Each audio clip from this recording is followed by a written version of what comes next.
Saudara-saudara, kumaha kabarna? Damang sadina dengan saya si Otong kembali lagi di channel Ningali Film. Pada episode kali ini kita akan membahas alur cerita dari film untuk bagian yang pertama. Dan tidak usah berlama-lama lagi, mari kita mulai ceritanya.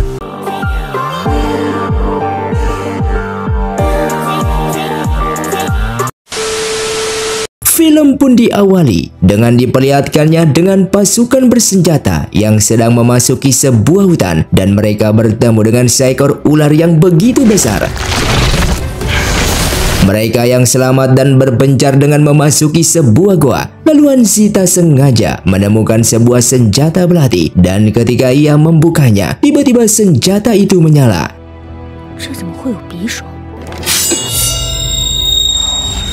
Hansi yang sudah terbangun begitu terkejut ketika ia berada di sebuah tempat berbeda. Bahkan terdapat seorang wanita tua yang langsung memarahinya untuk segera pulang. Hansi yang tidak kenal terhadap wanita tua itu, ia pun langsung melawan. Dan sesaat ia mengingat sesuatu yang ternyata wanita tua tersebut merupakan orang yang sudah merawat Hansi sejak kecil, ibu tirinya. Namun sejak kecil ia selalu dihina dan ditindas olehnya. Bahkan diingatannya terdapat seorang wanita muda yang merupakan kakak tirinya yang semalam sudah memberikan ia arak begitu banyak sehingga ia mabuk dan tertidur di tengah jalan. Walaupun saat ini Hansi menganggap kalau dunia ini hanyalah sebuah mimpi, namun ia tetap tidak akan membiarkan orang lain menindasnya. Oleh karena itu ia meminta ibu tirinya untuk mempertemukan ia dengan kakak tirinya. Ketika sampai di rumah, ternyata ibu tirinya merupakan istri Perdana Menteri ayahnya. Dan tak lama kemudian Perdana Menteri yang baru saja pulang begitu terkejut ketika melihat Hansi sedang menyandra ibu tirinya. Hansi yang dulunya merupakan wanita pendiam, namun kenapa kini menjadi wanita pemberani yang membuat semua orang menjadi heran terhadap perubahan sikap Hansi. Ketika kakak tirinya yang bernama Han datang, tiba-tiba Hansi langsung menamparnya karena semalam sudah membuat ia mabuk dan tidur di jalanan. Mereka yang kini sudah tidak berani melawan Hansi, Hansi pun kemudian pergi ke kamarnya.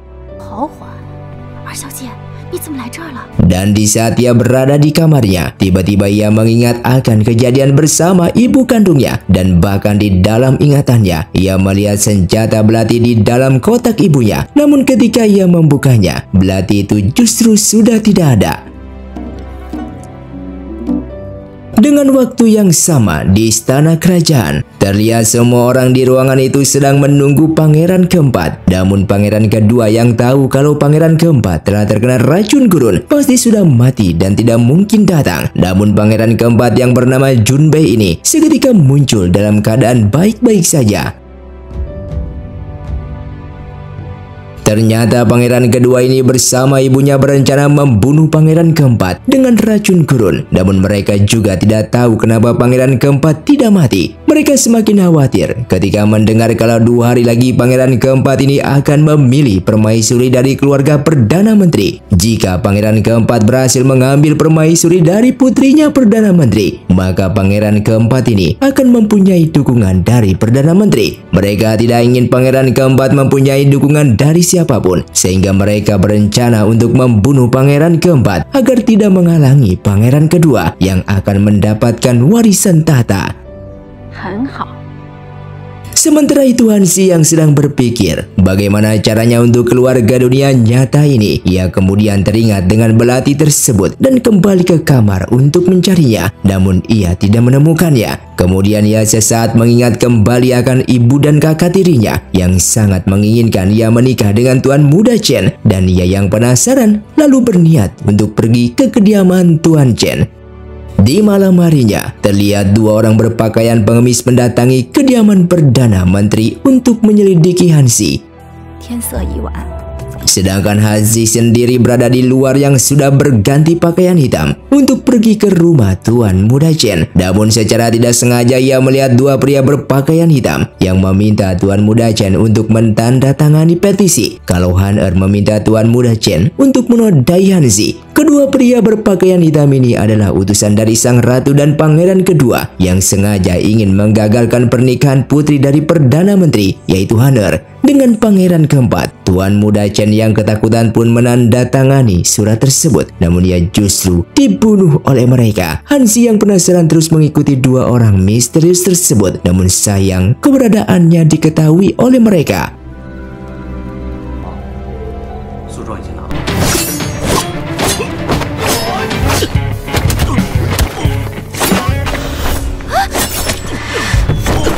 Kemudian datang pria bertopeng yang menyelamatkan Hanzi. Di pagi harinya, pangeran kedua ini mendatangi sang ratu. Ia dengan panik menginformasikan kalau dua orang yang pergi bersamanya tadi malam sampai saat ini belum juga kembali. Ternyata pangeran keempat ini sebelumnya telah terkena racun gurun dan oleh tabibnya racun gurun itu telah dipindahkan ke tubuh Hanzi. Namun mereka menjadi merasa heran karena Hanzi tidak terlihat seperti sedang terkena racun. Bahkan mereka melihat Hanzi yang kini keterampilan bela dirinya seperti bukan Hanzi yang dulu.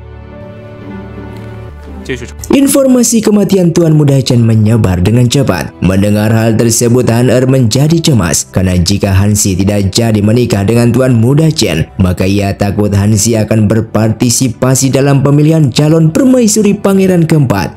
Sebelum berangkat ke istana untuk mengikuti audisi pemilihan permaisuri pangeran keempat, Han lalu menemui Hanzi dengan menghinanya untuk tidak mengikuti seleksi karena Hanzi berasal dari keturunan seorang wanita yang sangat bermartabat rendah. Mendengar itu, Hanzi yang kesal lalu memutuskan ke istana untuk mengikuti seleksi supaya kakak tirinya ini semakin panik. Padahal sejujurnya ia tidak berminat mengikuti seleksi pemilihan calon permaisuri pangeran keempat.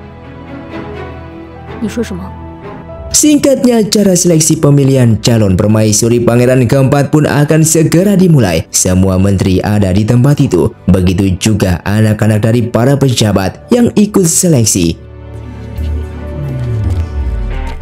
Pangeran keempat kemudian menghampiri Hanzi, yang seketika itu orang-orang juga membicarakan aib Hanzi lagi.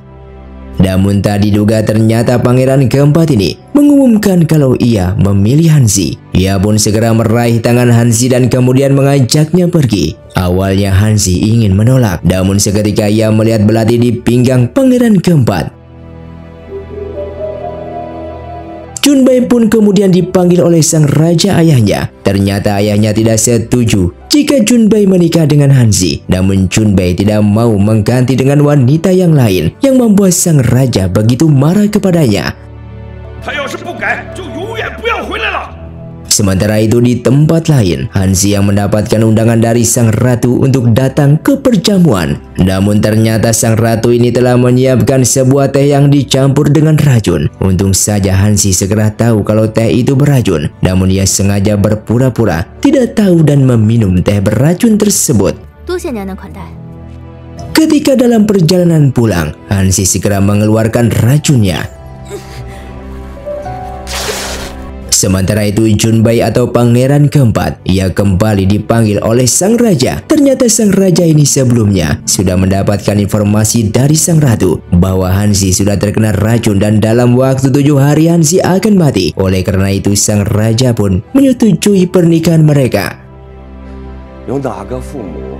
Singkatnya 7 hari kemudian, pengangkatan Hanzi sebagai permaisuri pangeran keempat pun akhirnya tiba. Dan tak terduga ketika dekret sudah diumumkan, Hanzi seketika sembuh. Raja pun menjadi sangat marah karena rencana semuanya menjadi gagal. Sang raja kemudian memiliki rencana lain untuk menangkap Hanzi dengan tuduhan sebagai pelaku kematian Tuan Muda Chen. Awalnya pangeran keempat menolak, namun seketika Hanzi bersedia ditangkap. Sementara itu pangeran kedua bersama ibunya, mereka sudah sangat yakin kali ini mereka dapat menyingkirkan dua putri Perdana Menteri. Dan dengan begitu, tidak ada lagi pernikahan antara pangeran keempat dengan keluarga Perdana Menteri. Di malam harinya, Junbai dengan menggunakan topeng, ia datang menemui Hansi dengan mengatakan kalau ia akan membantunya. Hansi yang penasaran dengan orang ini, ia pun segera menyerangnya untuk membuka identitasnya. Hingga keesokan harinya, kasus pembunuhan Tuan Muda Chen pun disidangkan di depan umum. Namun setelah dilakukan penelitian oleh seorang ahli otopsi, ia pun menemukan kalau luka yang ada di leher Tuan Muda Chen dilakukan oleh seorang laki-laki. Ketika kasusnya telah selesai, Hansi yang melihat seorang pria berpakaian hitam, ia pun segera mengejarnya untuk bertanya mengapa pria tersebut ingin membantunya.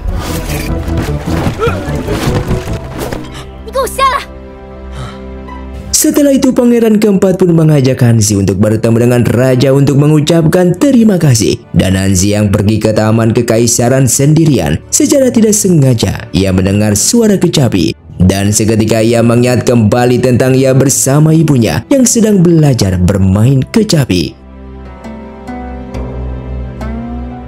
Sementara si pemain kecapi yang melihat wajah Hansi, seketika ia pun langsung teringat akan gurunya. Sementara Hansi yang melihat pangeran kedua sedang memegang kipas, sesaat ia mengingat kalau kipas itu mirip dengan kipasnya pemimpin pembunuh Tuan Shen. Namun seketika pangeran keempat pun muncul dan segera mengajaknya untuk pergi dari sana. Di malam harinya, Hansi sengaja memancing pangeran kedua ini untuk keluar mengejarnya.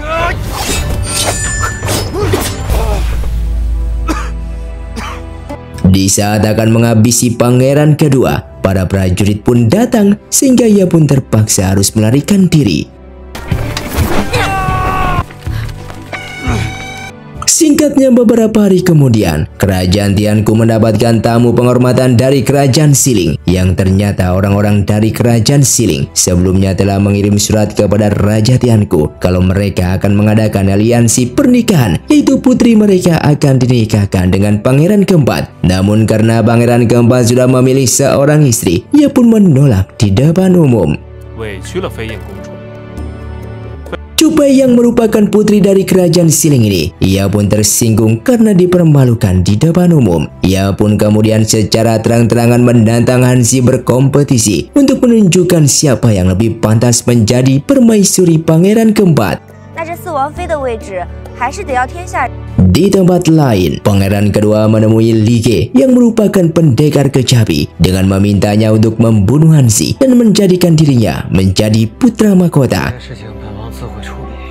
Di saat itu Hansi meminta kepada pangeran keempat kalau esok ia berhasil mengalahkan putri dari kerajaan Siling. Ia meminta agar pangeran keempat ini bersedia meminjamkan belati kepadanya. Singkatnya esok hari pun tiba, kompetisi itu pun meliputi berkuda dan memanah. Secara mengejutkan putri dari kerajaan Siling ini mengatakan kalau nanti dirinya kalah, ia akan memberikan 10.000 ekor kuda. Namun jika dirinya menang, ia tidak akan meminta apa-apa, kecuali ia akan memotong dua tangan Hansi. Semuanya begitu terkejut mendengar permintaan putri kerajaan Siling ini. Dan pangeran keempat pun jelas tidak menyetujui permintaan itu yang dianggap terlalu sadis. Namun seketika Hansi berdiri, ia menyatakan setuju. Bahkan tidak hanya tangannya, kalau ia kalah ia juga akan memberikan kedua kakinya. Namun ia juga meminta permintaan, seandainya ia berhasil mengalahkan putri dari kerajaan Siling, ia meminta agar orang-orang Siling tidak boleh memasuki wilayah Tianku untuk selamanya. Yang pada awalnya kedua belah pihak bersaing ketat. Namun karena Hansi terjadi masalah pada kakinya, ia pun hampir kalah. Namun tak disangka Hansi yang cepat menguasai keadaan, hingga pada akhirnya ia pun menang. Setelah melewati beberapa kompetisi, akhirnya pemenang pun diumumkan dan Hansi lah menjadi pemenangnya. Mereka pun akhirnya dengan terbangsa mendatangani perjanjian sesuai dengan kesepakatan, yaitu mereka akan memberikan 10.000 ekor kuda. Mereka juga dilarang untuk memasuki wilayah Tianku ini untuk selama-lamanya. Namun yang tidak diketahui semua orang, ternyata pangeran kedua ini telah bersekongkol dengan pangeran dari kerajaan Siling. Pangeran kerajaan Siling ini sudah menyiapkan prajuritnya untuk membantu pangeran kedua naik tahta. Dan yang pertama akan mereka lakukan, mereka akan membunuh pangeran keempat terlebih dahulu. Di pagi harinya, sang raja pun mengadakan pesta berburu dan semuanya diajak ikut. Namun seketika seorang prajurit melaporkan ada serangan mendadak dari pasukan misterius, sehingga suasana pun berubah menjadi kacau.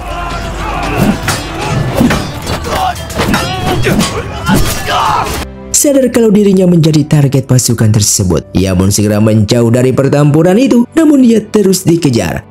Hansi yang belum mendapatkan belati tersebut, ia pun segera mengejar pangeran keempat.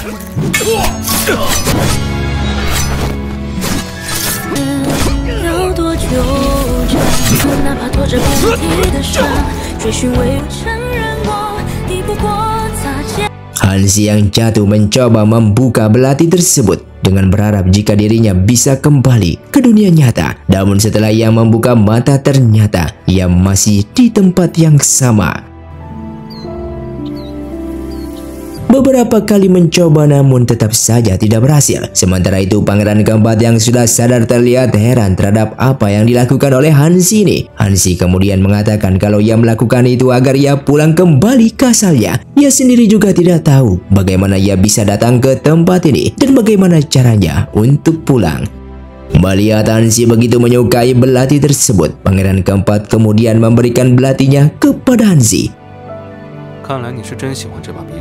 Sementara itu pangeran kedua yang telah mengetahui jika pangeran keempat jatuh ke dalam jurang dan kemungkinan mati, ia langsung menemui sang raja dengan meminta agar sang raja mengizinkannya mengambil alih pasukan Macan Putih, di mana pasukan Macan Putih ini sebelumnya adalah anak buah dari pangeran keempat. Pangeran kedua ini beralasan kalau saat ini sedang terjadi peperangan di perbatasan. Awalnya sang raja tidak mengizinkan, namun tak lama kemudian seorang prajurit datang dan melaporkan jika jenderal kerajaan Tugu sudah datang untuk menyerang. Dan ternyata ini adalah akal-akalan pangeran kedua. Hingga pada akhirnya, raja pun memberikan izin pangeran kedua ini untuk mengambil alih pasukan Macan Putih. Sementara itu Cupei yang mengetahui jika adiknya diam-diam mengerahkan pasukan dan berkomplot dengan pangeran kedua untuk menghabisi pangeran keempat. Ia sama sekali tidak setuju dengan tindakan adiknya ini karena menurutnya itu sangatlah licik. Cupei sebenarnya sangat berharap ia bisa menjadi permaisurinya pangeran keempat. Namun karena kompetisi dengan Hansi, akhirnya ia dikalahkan. Adiknya ini tidak peduli karena tujuannya adalah yang pertama, bisa mengendalikan kerajaan Tianku. Kemudian ia akan menyerang kerajaan Dongling. Sementara itu pangeran keempat, Junbei, akhirnya ditemukan oleh anak buahnya. Anak buahnya melaporkan kalau pangeran kedua sudah mendapatkan perintah dari sang raja untuk mengambil alih pasukan Macan Putih. Mendengar hal tersebut, ia meminta anak buahnya untuk mengantarkan Hansi pulang, sementara dirinya akan menangani pangeran kedua yang telah mengambil alih pasukan. Pangeran kedua sendiri telah bertemu dengan Komandan Simo, yaitu anak buah dari pangeran keempat yang setia. Ia pun langsung mengatakan kalau pasukan Macan Putih telah diambil olehnya atas perintah dari sang raja. Namun Komandan Simo ini menolak diperintah oleh pangeran kedua, hingga membuat pangeran kedua ini menjadi marah kepadanya. Namun bersamaan dengan itu pangeran keempat muncul dan langsung memberi pelajaran pangeran kedua. Pangeran kedua sangat terkejut dan ia tidak mengira jika pangeran keempat masih hidup. Namun ia kemudian beralasan kalau dirinya mengambil alih pasukan Macan Putih atas perintah dari sang raja sambil ia menunjukkan pelat militer. Di tempat lain, Yingxi yang sedang mengantar Hansi pulang. Di tengah jalan mereka disergap oleh sekelompok orang bertopeng.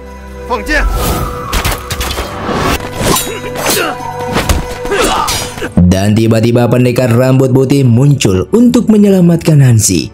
Dengan kekuatan kecapinya, ia pun berhasil mengalahkan semua orang berbaju hitam yang ternyata mereka ini adalah anak buahnya kerajaan Siling.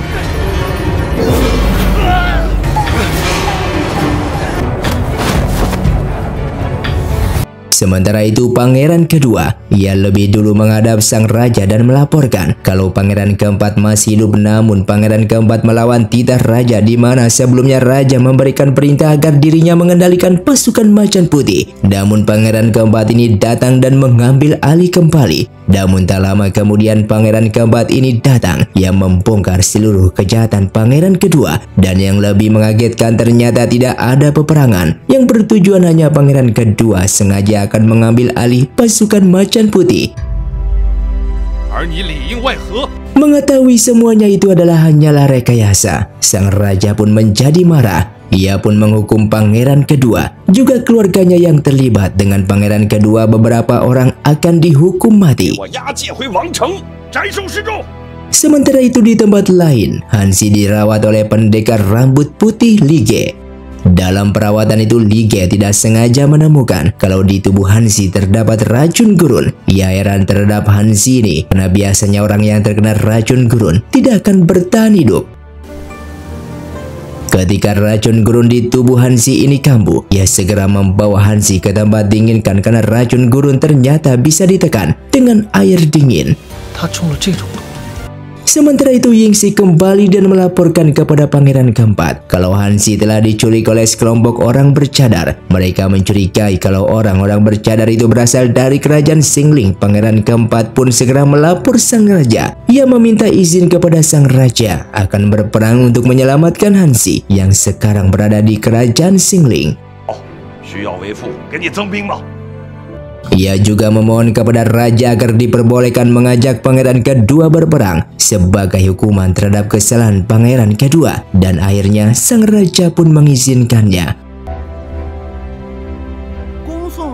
Di dalam goa, akhirnya Hansi pun terbangun. Ia tidak mengerti kenapa Li Ge ini menyelamatkannya, karena yang ia tahu Li Ge ini berkomplot dengan pangeran kedua. Li Ge kemudian berterus terang kalau ia menyelamatkan Hansi karena melihat Hansi yang mempunyai bakat musik yang istimewa. Ia akan mengajarkan bakat musik itu kepadanya. Mendengar hal itu Hansi yang menolak, lagi pula ia tahu jika Li Ge ini temannya pangeran kedua. Li Ge pun segera memainkan kecapinya, dan itu membuat Hansi seperti ada energi yang sedang mempengaruhinya. Namun ia tetap bersikeras akan pergi, akan tetapi ia tidak menemukan jalan keluar.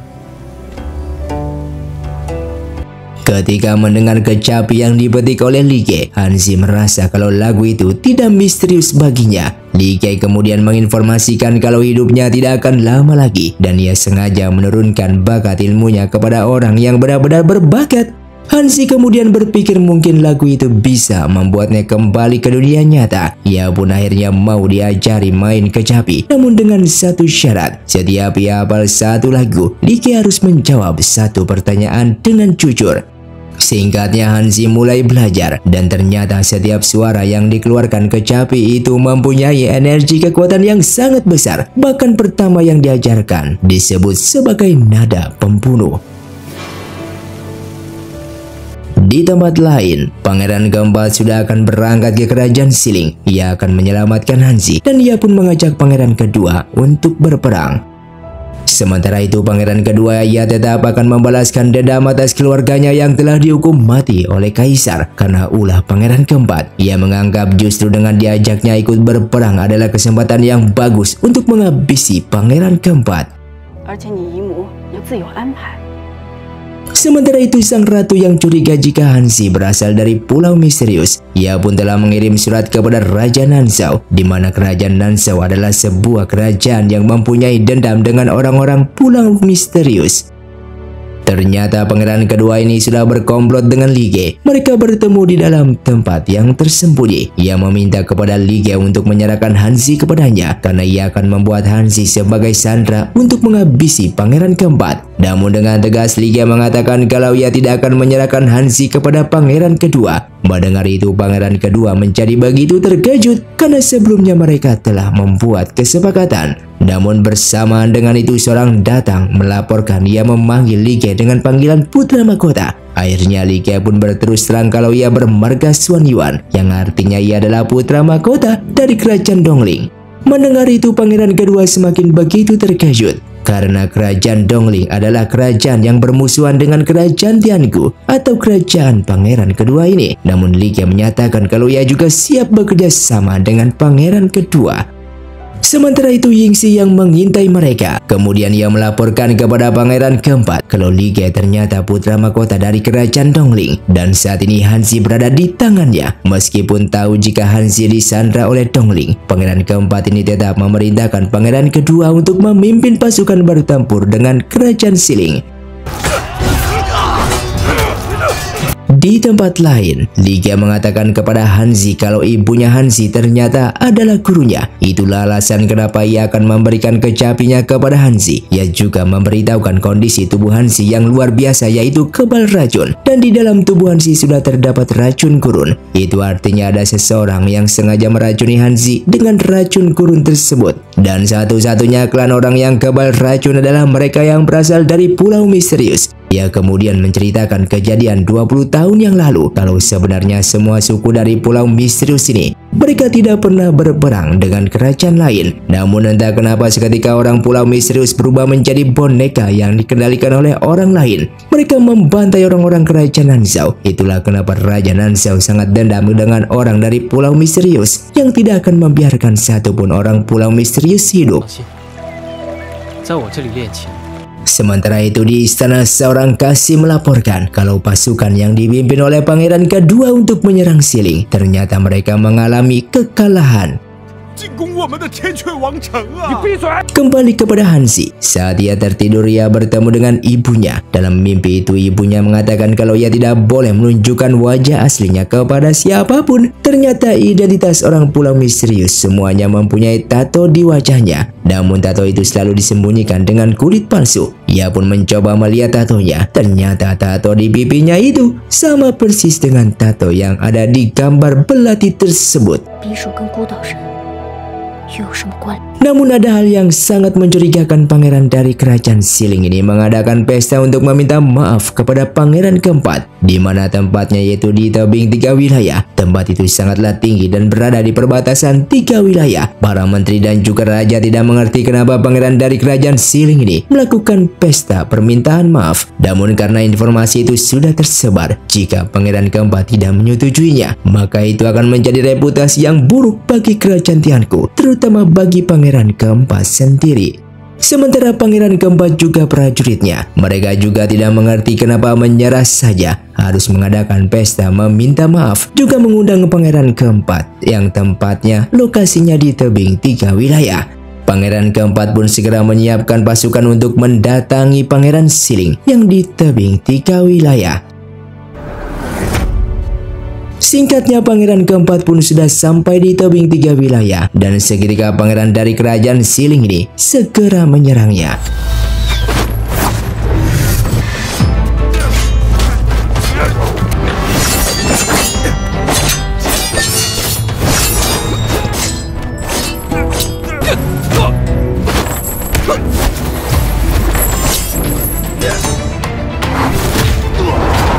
Pangeran kerajaan Xiling ini yang mulai kewalahan. Ia segera mengeluarkan jurus cakar mautnya. Namun pada akhirnya ia tetap tidak bisa mengalahkan pangeran keempat.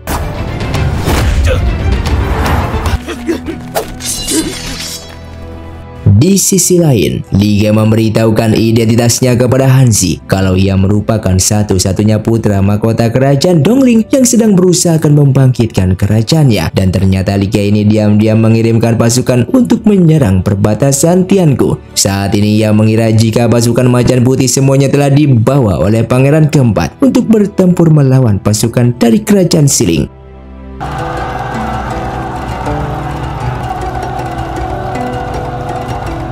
Di kesempatan itulah, ia juga memberitahukan bahwa pangeran keempat menikahi Hanzi karena hanya untuk memanfaatkan tubuh Hanzi yang kebal racun. Namun tak lama kemudian seorang pasukan melaporkan kalau seluruh pasukan Dongling berhasil dikalahkan oleh pasukan macan putih. Mendengar itu Li Ge menjadi muntah darah. Ia tidak mengira jika pasukan macan putih ternyata masih banyak yang berjaga di wilayah perbatasan Tiangu. Ternyata Li Ge menahan Hanzi juga bertujuan untuk memancing pangeran keempat menyerang kerajaan Xilian. Namun akhirnya ia juga mengakui kekalahannya, juga mengakui kesalahannya. Ia kemudian memanggil anak buahnya untuk mengantarkan Hansi pulang. Namun bersamaan dengan itu datang juga seorang perempuan berbaju biru yaitu Yaoshi. Ia bersedia mengantarkan Hansi pulang dan wanita ini merupakan adiknya Lige. Namun di tengah jalan Yaoshi berhenti. Ternyata ia tidak akan mengantarkan Hansi pulang, melainkan ia akan menghabisinya sekarang juga.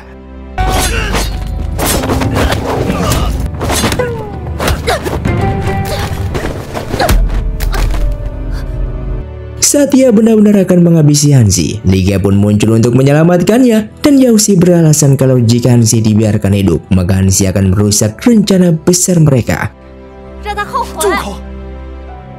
Setelah membersihkan lukanya, akhirnya Pangeran Lige ini mengantarkan Hansi bertemu dengan Pangeran keempat. Ia sudah pasrah kalau nanti dirinya harus ditangkap dan dibunuh oleh Pangeran keempat. Namun setelah sampai, Hansi memintakan Lige ini segera balik kembali. Ia akan menjamin keselamatannya. Dan benar saja ketika Junpei ini mengejarnya dan ia pun meminta agar melepaskan Lige. Pangeran keempat pun menjadi heran dengan perubahan sikap Hansi yang berubah tidak seperti biasanya.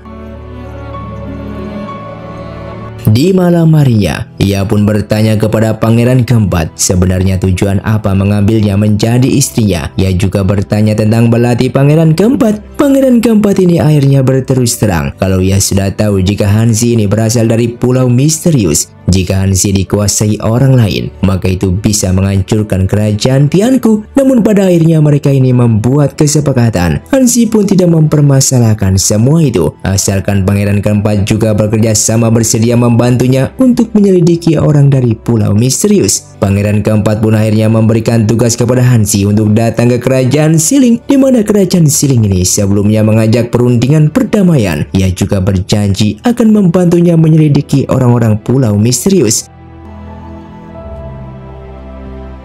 Berangkatlah Hansi ke kerajaan Siling untuk melakukan perundingan perdamaian. Sementara Junpei yang telah menunggu, ia berharap kalau Junpei sendirilah yang datang dalam perdamaian itu. Namun dia menjadi terkejut ketika melihat yang datang adalah Hansi. Apalagi ketika Hansi menunjukkan cincin kalajengkingnya, ia pun harus menerima kedatangan Hansi.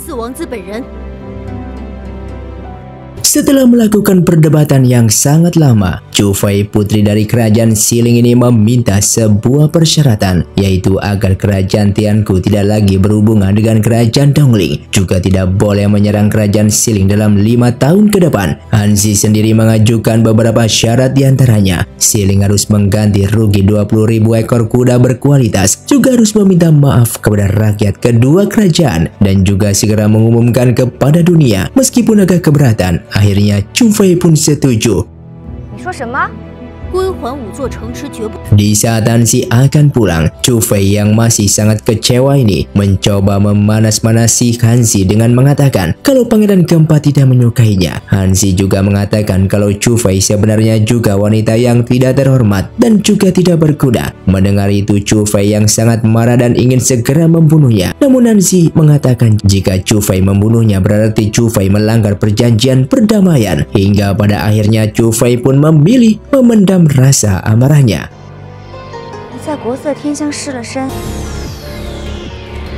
Setelah bernegosiasi, kemudian Hansi pulang menemui Pangeran keempat dan memberikan surat perjanjian perdamaian. Tak lama kemudian datanglah Situ Xing'er, yaitu putri Tuan Situ Cheng yang menghampiri Pangeran keempat. Di awal pertemuannya dengan Hansi, Situ Xing'er langsung membuka aib Hansi hingga membuat Hansi pun sedikit kurang nyaman dan merasa tidak enak hati. Ia pun segera pergi meninggalkan tempat tersebut.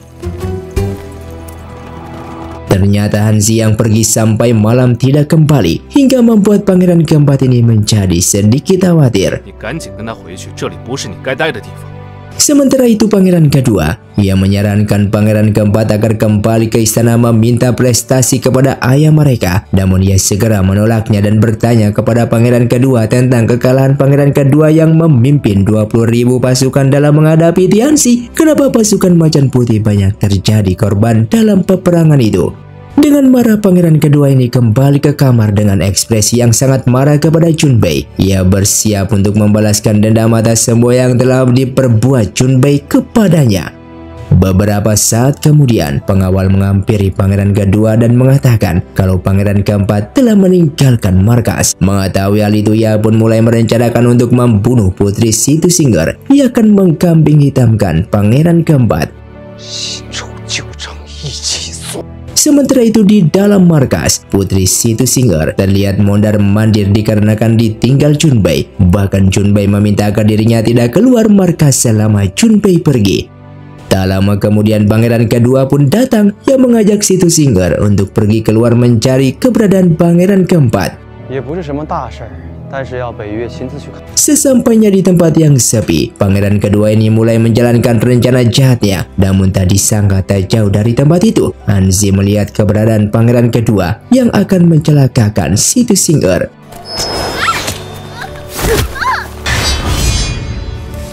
Namun yang terjadi setelah Situ Singer diselamatkan oleh Hanzi, Singer justru tidak berterima kasih dan malah menuduh Hanzi lah yang telah mencelakakannya. Di malamnya, Hanzi yang sedang memainkan kecapi, ia didatangi oleh Junpei. Junpei menghibur Hanzi dan meminta agar permasalahan tadi siang dilupakan. Namun Hanzi sedikit ragu dengan perkataannya tersebut. Di saat sendiri, ia mendengar suara kecapi yang dimainkan oleh Lige. Ia pun segera mencarinya. Bertemulah keduanya dan Lige pun bercerita banyak hal tentang permainan kecapi. Namun tak lama kemudian pangeran keempat datang dan langsung mengajak Hanzi pulang. Setelah mereka pergi, pangeran kedua pun datang menemui Lige. Pangeran kedua ini kemudian mengatakan agar Lige tidak terlalu mengasihi Hanzi. Ia kemudian menunjukkan surat perjanjian, di mana perjanjian itu kalau kerajaan Xiling tidak boleh berhubungan dengan kerajaan Dongling, dan perjanjian itu ditandatangani oleh Hanzi. Hingga di malam harinya, di saat Singer sedang mabuk, ia nekat memasuki kamar pangeran keempat, yang kebetulan pangeran keempat ini juga sedang mabuk. Di tempat lain, Hanzi mendapatkan kabar dari Hongyi kalau pangeran keempat sedang mabuk berat. Khawatir dengan kondisinya, ia mencoba menengok pangeran keempat. Namun alangkah terkejutnya ketika melihat pangeran keempat, ternyata pangeran keempat sedang tidur bersama Singer. Dan dengan perasaan sangat kecewa, ia pun akhirnya pergi. Sementara itu pangeran kedua yang masih kecewa karena rencananya digagalkan oleh Hanzi, kini ia membuat rencana jahat lagi. Ia akan memenjarakan Hanzi. Ia telah memberikan informasi kepada Mahkamah Agung agar kembali membuka kasus pembunuhan Tuan Muda Chen dan akan menjadikan Hanzi sebagai tersangka. Di pagi harinya, ketika pangeran keempat ini akan mencari Hanzi, yang mendapatkan informasi kalau Hanzi telah ditangkap oleh Mahkamah Agung. Dan mendengar hal itu, pangeran keempat pun segera bergegas untuk menuju ke istana. Sementara itu Hanzi sendiri, ia sudah tertangkap, ternyata bersama keluarganya. Ia bersama keluarganya akan kembali diadili berkaitan dengan kasus kematian Tuan Muda Chen. Dan ternyata pangeran kedua ini diam-diam menghadirkan saksi palsu kalau otak pembunuhan adalah Hanzi. Namun tak lama kemudian seorang berbaju hitam bertopeng datang juga membawa seorang saksi. Dan orang itu bersaksi kalau ia telah diutus oleh Singer untuk mempermalukan Hanzi. Sementara orang bertopeng itu kemudian mengaku kalau dirinya malam itu ada di tempat kejadian. Hanzi pun teringat kalau orang itu adalah orang yang telah meracuninya. Hingga ia pun akhirnya nekat dan akan membunuh orang bertopeng tersebut. Namun begitu terkejutnya ketika melihat ternyata orang itu adalah Junpei. Dalam keadaan yang sangat parah itu, pangeran keempat berpesan kepada Hanzi untuk tetap menjaga kerajaan Tianfu. Hanzi pun segera meminta agar kasus ini segera ditutup. Namun pangeran kedua ini tidak mau. Ia juga meminta kepada raja agar kasus itu tetap dilanjutkan. Namun tak lama kemudian pasukan Macan Putih pun datang yang siap menerima perintah dari Hanzi. Dengan melihat seluruh pasukan Macan Putih yang sudah tunduk kepada Hanzi, sang raja pun menjadi takut jika Hanzi akan memberontak. Ia pun akhirnya membebaskan Hanzi dari segala tuduhan. Ia juga menghukum keluarga Hanzi karena telah memfitnah Hanzi. Ia juga menghukum pangeran kedua karena telah menghadirkan saksi palsu sehingga dipotong gaji selama 3 tahun. dan film pun bersambung. Terima kasih untuk kalian yang sudah menonton video ini sampai habis. Sampai jumpa di video selanjutnya. Saya pamit ulang dari ningali film. Saya undur diri dan salam Sundaners.